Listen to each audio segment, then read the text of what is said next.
مکہ میں ماحول کیا ہے؟ جب سید الانبیاء اللہ کی آیات کو سنا رہے ہیں تو مکہ میں ماحول کیا ہے؟ اس وقت اس زمانے میں کس قسم کے لوگ زندگی بسر کر رہے ہیں؟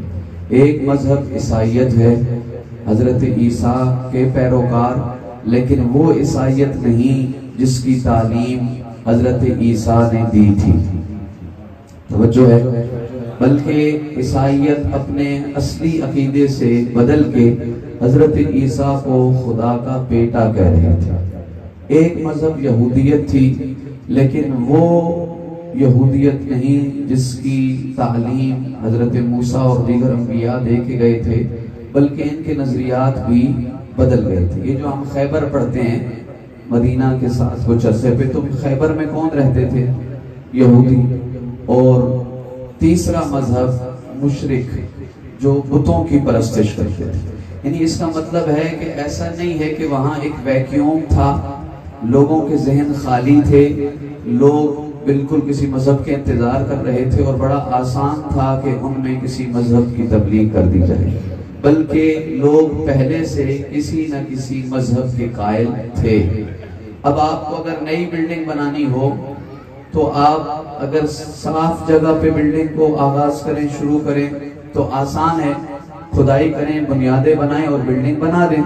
لیکن اگر آپ کو پہلے ایک بلڈنگ کو ریموو کرنا ہے، اس کی ریپلیسمنٹ میں ایک اور نئی بلڈنگ لے کے آنی ہے، تو پھر ضروری ہے کہ پہلے اس کے کچرے کو صاف کیا جائے اور اس کی جگہ ایک نیا مذہب یا ایک نئی بلڈنگ لے کے آئی جائے۔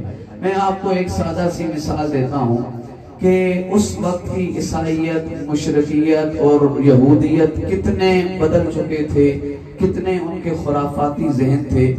عیسائی کہتے تھے کہ خاتون سے خدا کبھی کلام نہیں کرے گا، خدا خاتون کو کبھی پسند نہیں کرتا، مستور کی عزت کا قائل خدا نہیں ہے، خاتون کی توقیر کا قائل خدا نہیں ہے، اس لیے کہ حضرت حوا نے حضرت آدم کو مشورہ دیا تھا اور حضرت حوا کے مشورے کی وجہ سے حضرت آدم کو جنت سے نکال دیا تھا۔ لہذا اب یہ خاتون اول کی جو مسٹیک ہے عیسائیوں کے نزدیک، تو اس وجہ سے اب عیسائی عورت کو اچھا نہیں سمجھتے۔ یہودیت کے مذہب میں آئے تو یہودیت اس قدر خاتون کی بے توقیری کے قائل تھے، کہتے تھے کہ اگر خاتون تک خدا کی آیات کی تلاوت چلی گئی تو پھر کتاب کو چلا دو، اس لیے کہ چلا دینا بہتر ہے، خاتون کلام خدا کو سنے یہ خدا کو برداشت نہیں ہے۔ یہودیت یہ کہتی تھی۔ اور مشرک کیا کہتے تھے کہ اگر کسی کے گھر بیٹی پیدا ہوئی ہے تو مر جانا آسان ہے، بیٹی قبول کرنا مشکل ہے، لہذا بیٹی کو زندہ درگور کر دیا جائے۔ یہ نظریہ تھا عیسائیت کا، یہ نظریہ تھا یہودیت کا، یہ نظریہ تھا مشرکین کا۔ میرا سلام ہے سید الانبیاء کی عظمت پر۔ اس پرآشوب ماحول میں جب اللہ نے مصطفیٰ کو فاطمہ عطا کی ہے اور فاطمہ بزم رسالت میں تشریف لاتی ہے، مصطفیٰ بیٹی کے استقبال میں کھڑے ہو جاتے ہیں۔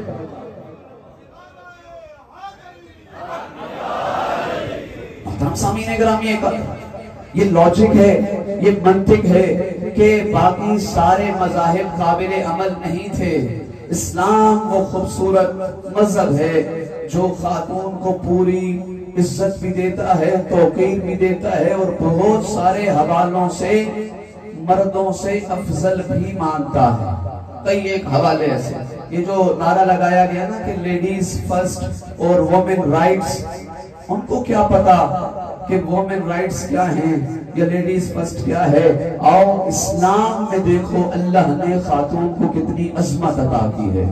پہلا رشتہ جو خاتون کی شکل میں کسی انسان کو ملتا ہے وہ بیٹی کا رشتہ ہے، اور سید الانبیاء فرماتے ہیں کہ اگر اللہ کسی بندے پر بہت زیادہ راضی ہو جائے پھر اسے بیٹی کا تحفہ عطا کرتے ہیں۔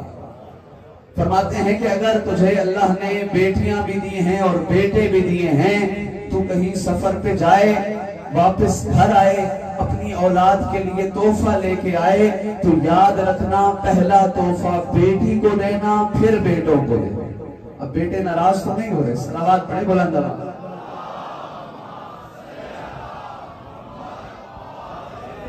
محترم سامعین گرامی، خالق کائنات نے یہ اسے رحمت قرار دیا، اور کتنا خوبصورت جملہ ہے، بیٹا نعمت ہے، بیٹی رحمت ہے۔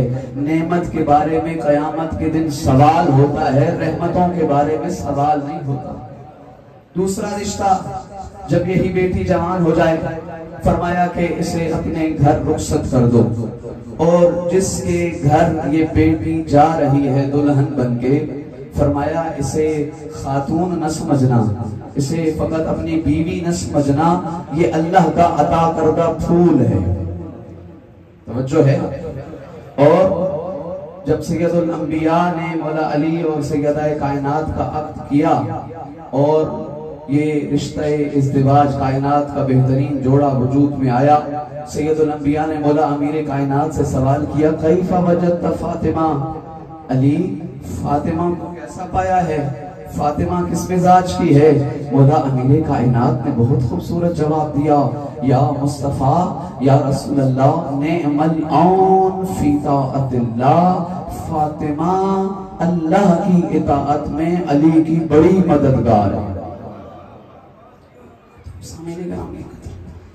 غار حرا، خدا آپ کو حج پہ لے جائے، غار حرا کتنی بلندیوں پہ ہے، آج جوان آدمی بھی وہاں جب غار حرا میں حاجی غار حرا کی زیارت کے لیے جاتے ہیں تھک جاتے ہیں۔ روایت کہتی ہے حضرت خدیجۃ الکبریٰ سید الانبیاء کو کھانا پہنچانے کے لیے غار حرا تشریف لے کے جاتے تھے، اور جب کوئی مرد اپنے گھر میں اپنی بیوی کے کام کاج میں ہاتھ بٹھاتا ہے تو آواز آتی ہے، اس مرد کا رتبہ شہیدوں کے برابر ہے۔ سید الانبیاء جب مولا امیر کائنات کے گھر جاتے تھے تو منظر یہ ہوتا تھا کہ کبھی سیدہ چولہے پہ کچھ بنا رہی ہیں اور علی دال صاف کر کے سیدہ کو دے رہے ہیں۔ تھوڑا مشکل تو نہیں ہو گیا؟ جو شہیدوں کا درجہ آپ ہماری مائیں سماعت بھی فرما رہی ہیں، بہنیں سماعت فرما رہی ہیں، اب یہ نہ ہو کہ منگروٹھا میں اب آپ سب کو شہیدوں کا درجہ عطا کرنے کے لیے کچھ نہ کچھ کرنا پڑے۔ صلوات پڑھیے بر محمد و آلہ محمد۔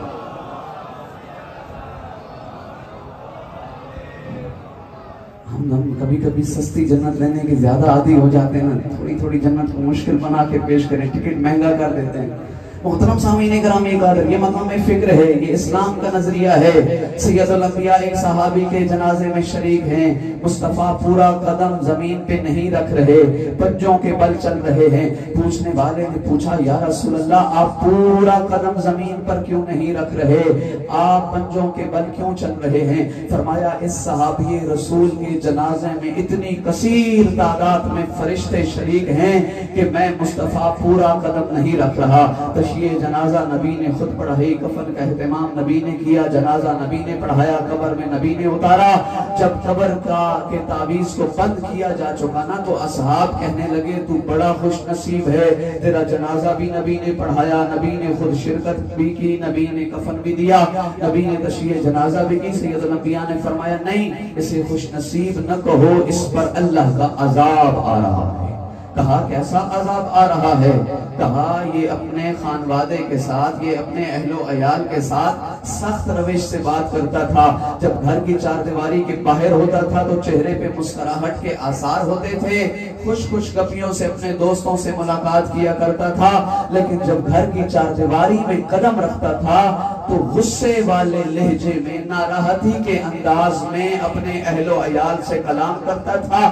اس کا تعلق اس کی زوجہ سے نرم رویے والا نہیں تھا، اللہ کو یہ بات پسند نہیں ہے، خدا ناراض ہے، اس پر عذاب ہو رہا ہے۔ اور وہی فرمایا، خیرکم خیرکم لأہلہ، اگر دیکھنا چاہتے ہو کہ تم میں سب سے بہترین کون ہے، پھر یہ نہ دیکھو نمازیں کتنا پڑھتا ہے، روزے کتنا رکھتا ہے، عبادات کتنا کرتا ہے، صدقہ خیرات کتنا کرتا ہے، دیکھنا چاہتے ہو کوئی بہترین کون ہے، دیکھو کہ کسی کا اپنے گھر والوں سے اخلاق کیسا ہے، جس کا بہترین اخلاق ہے وہی تم میں سے سب سے بہتر ہے۔ صلوات پڑھیے بر محمد و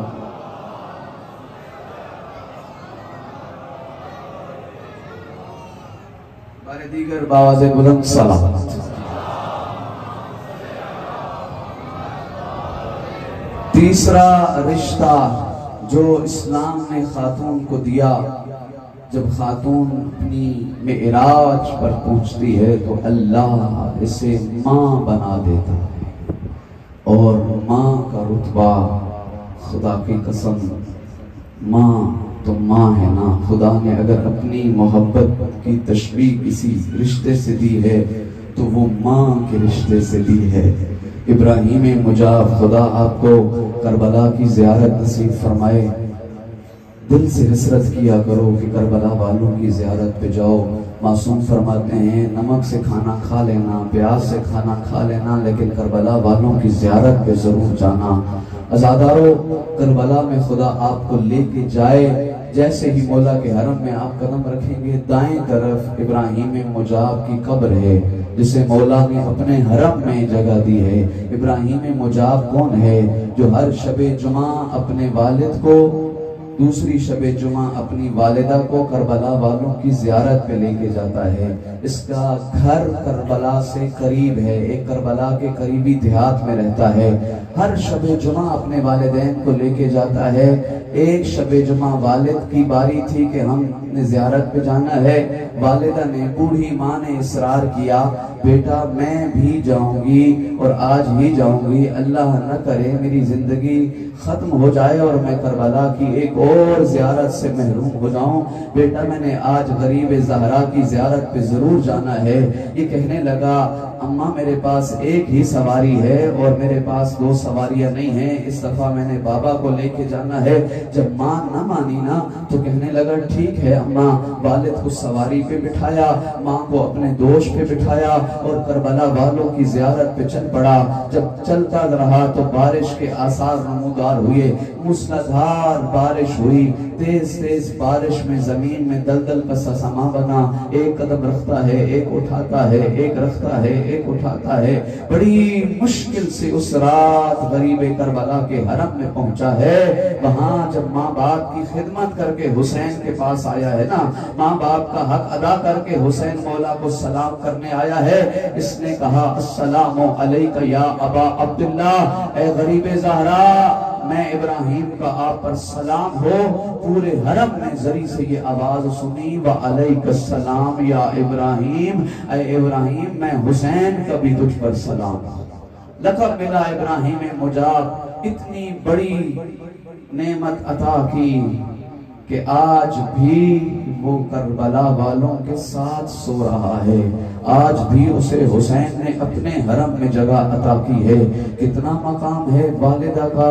جب حضرت موسیٰ علیہ السلام گھر سے باہر قدم رکھ رہے ہیں، آواز قدرت آئی موسیٰ اب جب گھر سے باہر قدم رکھنا ذرا احتیاط سے رکھنا، ذرا دھیان سے رکھنا، ذرا توجہ سے رکھنا، اے کریم پروردگار آج سے پہلے تو ایسا حکم نہیں دیا ہے، آج یہ کیوں کہا جا رہا ہے کہ ذرا دھیان سے چلوں، ذرا احتیاط سے چلوں، پھونک پھونک کے قدموں کو رکھوں؟ کہا وہ ماں جو تیرے لیے خلوص بھری دعائیں کرتی تھی نا، وہ ماں جو تیرے لیے بے لوث دعائیں کرتی تھی نا، وہ دنیا سے چلی گئی ہے، اب تیرے لیے دعا کرنے والا کوئی نہیں ہے، اب زمین پہ دھیان سے چلنا۔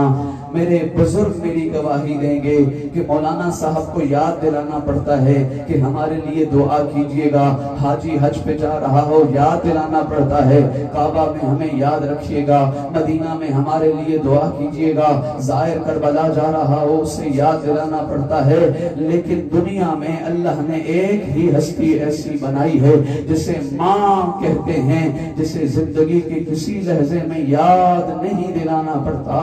اماں میرے لیے دعا کرنا، ماں مجھے دعاؤں میں یاد رکھنا۔ بچہ گھر سے سکول جائے ماں تب بھی دعا کرتی ہے، بچہ بڑا ہو جائے نوکری لگ جائے گھر سے باہر قدم رکھے ماں تو تب بھی دعاؤں میں یاد رکھتی ہے، اور جب کبھی بچے کی داڑھی سفید ہو جائے، بچہ بڑا ہو جائے اور اللہ ماں کو لمبی زندگی دے، بچہ گھر سے باہر قدم رکھے، دنیا والوں کے لیے تو یہ اب بوڑھا ہے لیکن ماں ہاتھ اٹھا کے لیے دعا کرتی ہے، اے اللہ میرے چھوٹے لال کی خیر ہو۔ ہم سامعین گرامی ارباب عزت و معرفت، وَاحْفَظْ لَهُمَا جَنَاحَ الذُّلِّ، کتنی خوبصورت تعبیر قرآن نے استعمال کی ہے کہ تو بڑا جاگیردار ہے، تیرے پاس رقبہ بہت ہے، تو سی ایس ایس کر کے افیسر ہو گیا ہے، تو کیڈٹ افیسر ہو گیا ہے، تو جج ہو گیا ہے، تو بہت بڑا افیسر بن گیا ہے، اب دنیا میں تیرا بڑا مقام ہے، تو جہاں جاتا ہے دنیا والے تیرے استقبال کے لیے کھڑے ہو جاتے ہیں، لیکن تو پیر صاحب ہے، مولانا صاحب ہے، مجتہد ہے، افیسر ہے، جاگیردار ہے، پیسے والا ہے، یہ سب گھر کی چار دیواری کی باہر ہے۔ جب اپنے ماں باپ کی خدمت میں جا، وَاحْفَظْ لَهُمَا جَنَاحَ الذُّلِّ، تیرے پر جھکے ہوئے ہوں اور تو جھکے جھکے پروں کے ساتھ اپنے والدین کی بارگاہ میں جایا کر۔ میرا اللہ، ہمارے تو بازو ہیں، ہمارے تو پر نہیں ہیں، یہ پروں والی بات کیا ہے؟ آواز قدرت آتی ہے، تو ایک مثال سمجھ کہ جب کوئی شکاری شکار پہ نشانہ لیتا ہے اور وہ پرندہ پھڑپھڑاتے ہوئے زمین پہ آتا ہے، وہ جب زخمی پرندہ زمین پر گرتا ہے وہ اپنے پروں کو یوں سمیٹے ہوئے ہوتا ہے، گویا زبان حال سے کہہ رہا ہوتا ہے، اے شکاری، تم نے مجھے شکار کر لیا ہے، اب میری کوئی مرضی نہیں، میری کوئی چاہت نہیں، میری کوئی پسند ناپسند نہیں، جیسا تو سلوک کر میں اسی پہ بے بس ہوں۔ قرآن یہی کہہ رہا ہے، تجھے اللہ نے دنیا میں جتنا رتبہ دیا ہے، لیکن یاد رکھنا جب ماں باپ کے سامنے جانا تو پھر اپنے پروں کو جھکا لینا اور کہنا جو آپ کی مرضی وہی میری مرضی۔ میں اپنے نوجوانوں سے آج آپ بزرگوں سے اجازت لے کے خصوصی خطاب کروں گا، میرے 4 اشرے بھول جانا آپ کو اجازت ہے، لیکن آج کی گفتگو نہ بھولنا۔ میں نے شاید انٹرنیٹ پہ وہ پورا لیکچر موجود ہو، یونیورسل لا کے موجود پہ، ابھی ماہ رمضان میں ہی ایک آرگنائزیشن نے ریکارڈ کر کے نیٹ پہ ڈالا تھا، یونیورسل لا، بین الاقوامی آفاقی الہی قانون، خدا کے بنائے ہوئے قانون کیا ہیں؟ سورج مشرق سے طلوع ہوتا ہے، یہ خدا کا بنایا ہوا قانون ہے، اس میں کوئی تبدیلی نہیں کر سکتا ہے۔ سورج مغرب میں طلوع غروب ہوتا ہے، اس میں کوئی تبدیلی کر سکتا ہے؟ پانی بلندی سے نیچے کی طرف آتا ہے، کوئی پانی کو قدرت کے اشاروں کے ذریعے سے نیچے سے اونچے اوپر لے کے جا سکتا ہے؟ نہیں، الہی قانون ہے، یونیورسل لا ہے۔ سورج آپ کو روشنی مفت دیتا ہے، کیا خیال ہے اگر قانون خدا بنانا چاہتا کہ سورج اسے روشنی دے گا جو بل عطا کرے گا، بنایا جا سکتا تھا یا نہیں؟ یہ جو درخت کے سائے تلے بیٹھتے ہیں، اگر خدا قانون بناتا کہ اس کی کوئی قیمت دینی ہے تو ہماری جرت تھی کہ ہم نہ دیتے، 2 ٹہنیاں چھڑی کی شکل میں درخت لگا کے بھی قیمت وصول کر لیتا۔ یہ الہی قانون ہے کہ عطا کرنا، سورج روشنی دے گا، حرارت دے گا، قیمت نہیں مانگے گا، پانی سیراب کرے گا، پیاس بجھائے گا، قیمت نہیں مانگے گا، درخت سایہ دے گا، پھل دے گا، روزگار دے گا، قیمت نہیں مانے گا، مشرق سے سورج کا طلوع ہونا، مغرب میں غروب ہونا، یہ آفاقی قانون ہے۔ اگر 3 چیزیں کوئی نوجوان چاہتا ہے، جنت میں بلند مقام چاہتا ہے، معاشرے میں عزت چاہتا ہے، معاشرے میں روپیہ پیسہ چاہتا ہے، دنیا کی دولت جو چاہتا ہے، اللہ کا بنایا ہوا قانون ہے۔ اگر جنت میں بلند مقام چاہیے تو پھر اپنی والدہ کی بے انتہا خدمت کر۔ اگر دنیا میں عزت چاہیے، وقار چاہیے، شہرت چاہیے تو اپنے استاد کی عزت اور احترام کر، اور اگر دنیا کا روپیہ پیسہ چاہیے تو پھر والد کا بے انتہا احترام کر۔ یہ نہیں ہو سکتا، مجھے دنیا میں آپ ایک شخص بھی نہیں دکھا سکتے جس نے کما حق ہو اپنے والد کا احترام کیا ہو اور پھر اس کے پاس اللہ نے دنیا عطا نہ کیا۔ والد کا احترام، حضرت یعقوب علیہ السلام کتنا روئے ہیں حضرت یوسف کے لیے؟ 40 سال۔ قرآن کیا کہتا ہے؟ وَبْيَضَّتْ عَيْنَاهُ، حضرت یعقوب بیٹے کی محبت میں اتنا گریہ کیا کہ آنکھیں سفید ہو گئی۔ جب پتا چلا کہ وہ تو بادشاہ مصر بنا ہے تو حضرت یعقوب چلے ملاقات کے لیے۔ جنہوں نے حضرت یوسف والی وہ مووی دیکھی ہے، نہیں دیکھی تو دیکھیے گا، وہ بڑی اچھی ہے، تاریخ سکھاتی ہے۔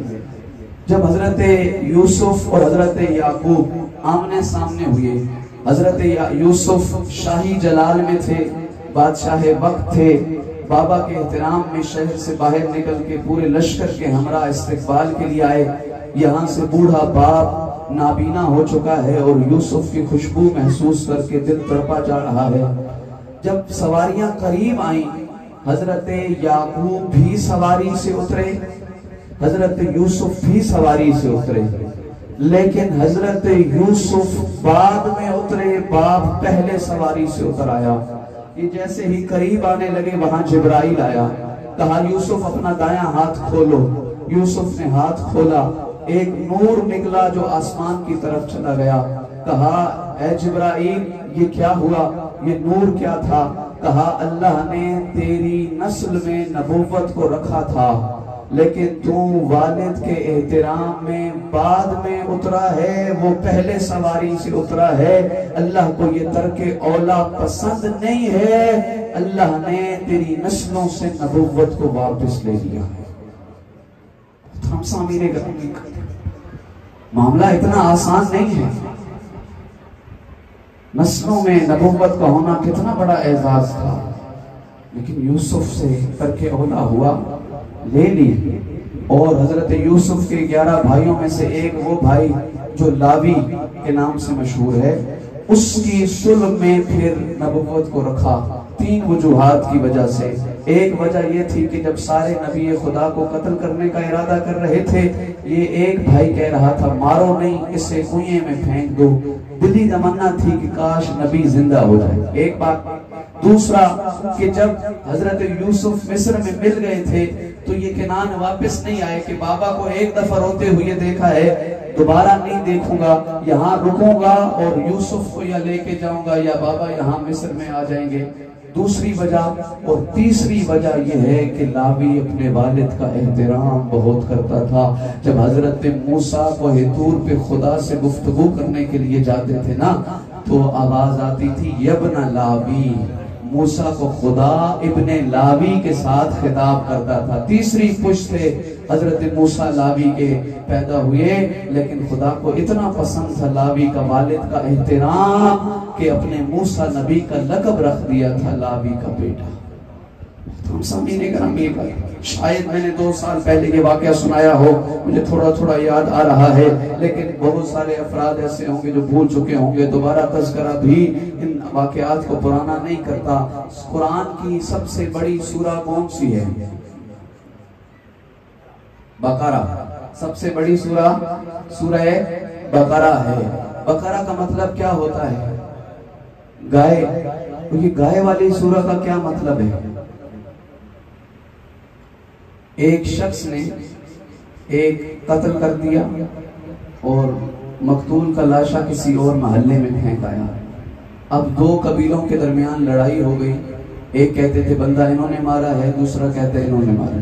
سارے اکٹھے ہو کے حضرت یوسف کے پاس، حضرت موسیٰ کے پاس آئے، کہنے لگے موسیٰ نبی جنگ ہو جائے گی، اس مسئلے کا کوئی حل نکال لو۔ حضرت موسیٰ نے کوہ طور پہ خدا سے ارتباط کیا، کہا پروردگار کوئی حل؟ کہا ایک گائے ذبح کی جائے اور اسے اس مقتول کے ساتھ مس کرو تو مقتول زندہ ہو جائے گا اور اپنے قاتل کا نام بتائے گا۔ اور مفسرین نے لکھا کہ وہ زندہ ہوا تھا اور 70 سال پھر دوبارہ زندگی اس نے بسر کی تھی۔ محترم سامعین، جب حضرت موسیٰ یہ پیغام قوم کے پاس لے کے آئے تو کہا کہ گائے ذبح کرو۔ کہا گائے کیسی ہونی چاہیے؟ تو اللہ کی آواز آئی، نہ بوڑھی ہو نہ بہت بچی ہو، درمیانی عمر کی ہو، دیکھنے والوں کو اچھی لگے، زراعت میں استعمال نہ ہو، تسر الناظرین، فاقع لونہا، بہت ساری صفات سورہ بقرہ میں بیان کی گئی ہیں۔ وہ گائے ڈھونڈتے ڈھونڈتے ڈھونڈتے ایک نوجوان کے پاس تھی۔ اس سے کہا قیمت گائے بیچو، کہنے لگا نہیں بیچوں گا۔ کہا فروخت کر دو، ہمیں ضرورت ہے۔ کہا نہیں۔ حضرت موسیٰ کو سفارشی بنا کے لے گئے۔ حضرت موسیٰ کہنے لگے گائے بیچ دو، کہنے لگا آپ کہتے ہیں تو بیچتا ہوں، ویسے نہیں بیچنی تھی، میرے والد نے مجھے تحفے میں دی تھی۔ عزادارو، قیمت کا معاملہ آیا تو گائے کی قیمت آج بھی 1.5-2 لاکھ سے 5-6 لاکھ سے زیادہ نہیں ہے۔ جب قیمت کی باری آئی تو کہا قیمت خود نہیں بناتے، جو اللہ کہے گا اتنی قیمت۔ تو روایات کہتی ہیں گائے کو تولا گیا، دوسرے پلڑے میں سونے کو تولا گیا۔ جتنا گائے کا وزن تھا اتنا سونا اس نوجوان کو دیا گیا، گائے خریدی گئی۔ گائے کون سی گائے تھی؟ یہ وہ گائے ہے جو نوجوان جس سے خریدی گئی یہ کاروباری انسان تھا، اس نے سودا کیا تھا اور اسے بڑا منافع آ رہا تھا کسی ڈیل میں، کسی بزنس کے معاملے میں۔ یہ جب گھر آیا کہ گودام سے مال نکال کے دے تو گودام کی چابی اس کے والد کے تکیے کے نیچے موجود تھی۔ یہ واپس چلا گیا، گاہکوں سے کہنے لگا تم واپس چلے جاؤ، میں اپنے والد کی نیند کو خراب نہیں کر سکتا، میں دنیا کے عوض اپنے والد کو اٹھاؤں گا نہیں۔ توجہ ہے محترم سامعین گرامی قدر، جب شام میں والد اٹھا، والد نے پوچھا آج کیسا معاملہ رہا؟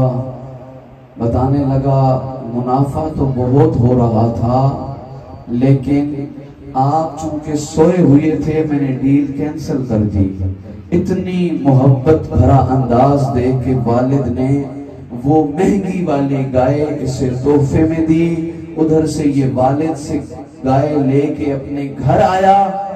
تھوڑی دیر کے بعد موسیٰ اور ان کی قوم اس گائے کی سونے والی قیمت دے کے گائے خرید کے لے گئے۔ والد کے احترام کی وجہ سے تھوڑا سا منافع چھوڑا تھا، اللہ نے گائے جتنا سونا عطا کر دیا۔ یہ قانون پروردگار ہے۔ سی وی دی ہے، فلاں آفس میں دی ہے، نوکری نہیں لگ رہی، جاب نہیں لگ رہی، فصلیں اچھی نہیں ہو رہی، کاروبار اچھا نہیں ہو رہا، مسلسل نقصان ہو رہا ہے۔ مجھے کل بھی تونسا شہر سے 3-4 میسج موصول ہوئے، کوئی وظیفہ بتاؤ، کوئی تعویذ بتاؤ، نقصان پہ نقصان ہے، مال و متاع نہیں ہے۔ یہ پیروں کے پاس، یہ علماء کے پاس تعویذ لے کے جانے سے پہلے اپنے والدین کی قدم بوسی کرو۔ اللہ نے سب سے بڑا پیر تمہیں گھر میں عطا کیا۔ یہ تصویر کا ایک رخ ہے۔ اور دوسرا رخ، سید الانبیاء کے زمانے میں ایک بوڑھا صحابی سید الانبیاء کے پاس جوان بیٹے کے ہمراہ آیا اور کہنے لگا یا رسول اللہ میرا بیٹا کمانے کے لائق ہو گیا ہے، میں اب بوڑھا ہو گیا ہوں، میری بازوں میں اتنی طاقت نہیں ہے، یا رسول اللہ میں اب دنیا نہیں کما سکتا، یہ کما سکتا ہے لیکن یہ مجھے دیتا نہیں ہے، یہ مجھے ترسا ترسا کے دیتا ہے، یہ مجھے کھانے کے لیے کچھ نہیں دیتا۔ سید الانبیاء نے جوان سے کہا، نصیحت کی کہ بابا پہ خرچ کیا کر، بابا کو دیا کر، بابا کو مانگنے کی ضرورت نہ پڑے، تو کیوں اپنے والد کو ترساتا ہے؟ کہنے لگا یا رسول اللہ بچت ہوتی ہی نہیں ہے، مقروض رہتا ہوں، میرے اور بہت خرچ ہیں، میں اپنے والد تو مجھ سے زیادہ مانگتا رہتا ہے، بس روٹی دے دیتا ہوں، کافی نہیں ہے۔ سید الانبیاء نے فرمایا بھول نہیں، انتا و مالک لابیک، تو بھی اپنے باپ کا ہے، تیرا مال بھی اپنے باپ کا۔ نہیں مانا۔ سید الانبیاء نے اس بوڑھے صحابی سے کہا آج کے بعد کوئی ضرورت ہو تو میں محمد سے لے جایا کرو۔ بیت المال سے وظیفہ مقرر کر دیا، اور جب وہ نوجوان چلا گیا اپنے اصحاب سے کہا اگر یہ والد پہ خرچہ کرتا اس دنیا میں بھی آسانی سے زندگی بسر کرتا، اس کی آخرت بھی آسان ہوتی۔ ازاداروں دن گزرے، وہ شخص کھجور کا کاروبار کرتا تھا، ایک بہت بڑی اماؤنٹ اس نے گاہکوں سے پکڑی کہ کھجور بیچی جائے۔ جب پیسے لے چکا، کھجور کے گودام کا دروازہ کھولا گیا، تازہ کھجور میں کیڑے پڑ چکے تھے، پیسے واپس کرنے پڑے، پھر مزدور بلائے، اپنی جیب سے خرچ کر کے گودام کی صفائی کرانا پڑی کہ بو سے پورے محلے میں تعفن پھیل رہا تھا۔ تھوڑے دنوں کے بعد مریض ہوا، تندرستی اتنی آئی کہ کھانے کے لیے کچھ نہیں بچا، یوں ہڈیوں کا ڈھانچہ بن کے دیوار کے سہارے گلی میں چل کے آ رہا ہے۔ مصطفیٰ اپنے اصحاب کے ساتھ آ رہے ہیں، اپنے اصحاب کو خطاب کر کے دیکھتے ہیں، کہتے ہیں وہ دیکھو وہ والد کا نافرمان آ رہا ہے، نہ دنیا باقی بچی ہے نہ آخرت باقی بچی۔ 12 مرتبہ لفظ احسان پورے قرآن میں استعمال ہوا، 5 مرتبہ صرف والدین کے ساتھ استعمال ہوا، کل 12 مرتبہ 5 مرتبہ اسلام کے کتنے عقائد نظریات ہیں، 2000 مستحقات و مکروہات ہیں، صرف واجبات بھی ہیں، محرمات بھی ہیں۔ قرآن زیادہ مفصل کتاب نہیں ہے، یہ قواعد بیان کرتی ہے، لیکن اتنا پسند ہے اللہ کو والدین کی اطاعت کرنا، 14 مقامات پہ والدین کا تذکرہ کیا ہے۔ اور ایک آیت آپ کے پیش نظر کر کے اپنی گفتگو کو آخری مراحل کی طرف لے کے جاؤں۔ محترم سامعین گرامی قدر، آواز قدرت آتی ہے، وَقَضَىٰ رَبُّكَ أَن لَا تَعْبُدُوا إِلَّا إِيَّاهُ وَبِالْوَالِدَيْنِ إِحْسَانًا۔ یہ اللہ کا فیصلہ ہے کہ تم خدا کے سامنے کسی کے لیے سر نہ جھکاؤ خدا کے علاوہ، اور دوسرا فیصلہ یہ ہے کہ اپنے والدین کے ساتھ احسان سے پیش آؤ۔ احسان اردو والا نہیں ہے، عربی والا احسان ہے۔ اردو میں احسان کسے کہتے ہیں؟ میں مگروٹھا چوک پہ کھڑا ہوں، میرے پاس کرایہ نہیں ہے، میں نے گھر جانا ہے، کسی نے مجھے پیسے دیے، یہ اس کا احسان ہے مجھ پہ۔ لیکن عربی میں احسان حسن سے نکلا ہے، وہ نیکی جس پر نیکی کی جائے اسے مانگنا نہ پڑے۔ سید الانبیاء کے پاس ایک شخص آیا، کہنے لگا یا رسول اللہ میں اپنے والدین ماں اور باپ کی بہت خدمت کرتا ہوں، یا رسول اللہ میں نے حق ادا کر دیا۔ کہا کیسی خدمت کرتے ہو؟ کہا جو میرے والدین منہ سے بولتے ہیں میں ان کی خواہشات کو پورا کر دیتا ہوں، میں نے کبھی ان کے حکم کو نہیں ٹالا۔ کیا خیال ہے؟ ہمارے نزدیک تو پورا ہو گیا نا، جو والدین نے کہا مانا ہے، لیکن مصطفیٰ فرما رہے ہیں کہ نہیں، حق ادا نہیں ہوا۔ تیرے والدین کو مانگنا کیوں پڑتا ہے؟ تو مانگنے سے پہلے ان کی ضروریات کیوں نہیں پورا کرتا؟ یہ حق ہے۔ محترم سامعین گرامی میں کہتا رہتا ہوں، کل ناڑی میں بھی عرض کیا، کوئی اور والدین کا احترام کرے یا نہ کرے مجھے اس سے سروکار نہیں، کوئی اور ماں کا احترام کرے یا نہ کرے، لیکن مجلس حسین میں آنے والا سنی اور شیعہ ضرور احترام کرے، اس لیے کہ ماں اس ہستی کا نام ہے جب میں اور آپ چلنے کے لائق نہیں تھے، بولنے کے لائق نہیں تھے، ماں اس عظیم ہستی کو کہتے ہیں جس نے گود میں اٹھا کے مجلس حسین پہ آنا سکھایا ہے۔ یہ جو میری اور آپ کی نگاہوں میں آنسو سجے ہیں نا غم حسین میں، یہ تربیت ہے ماں کی، یہ ماں کی پاکیزہ گود کا اثر ہے کہ نسلوں میں محبت حسین ابن علی جا رہی ہے۔ عزاداروں، بڑا احسان ہے والدہ کا، بڑا احسان ہے ماں کا کہ اس نے مجلس حسین میں آنا سکھایا ہے۔ والدہ کوئی اور خدمت کرتی یا نہ کرتی، اتنی بڑی نعمت دنیا میں جا کے جا رہی ہے، حق ہے کہ ہر روز اپنی والدہ اور والد کے لیے زندگی زندہ ہیں، خدا ان کی طولانی زندگی عطا فرمائے، ان کی خدمت میں حق ادا کرو، اور اگر دنیا سے رخصت ہو گئے ہیں تو انہیں فراموش نہ کرو، اپنی اولاد کو ان کی قبر پہ لے جایا کرو، ان کے لیے صدقہ خیرات کیا کرو، ان کے لیے نیک اعمال سر انجام دیا کرو۔ کربلا ماں نے پال کے دی ہے حسین ابن علی کو۔ جب 61 ہجری میں حسین آئے، وہ بھی ماں کا کرم ہے کہ ماں نے پال کے دی ہے کربلا، اور جو آخری زمانے والا حسین آئے گا نا، اسے بھی یہی پاکیزہ مائیں سپاہی تیار کر کے دیں گی۔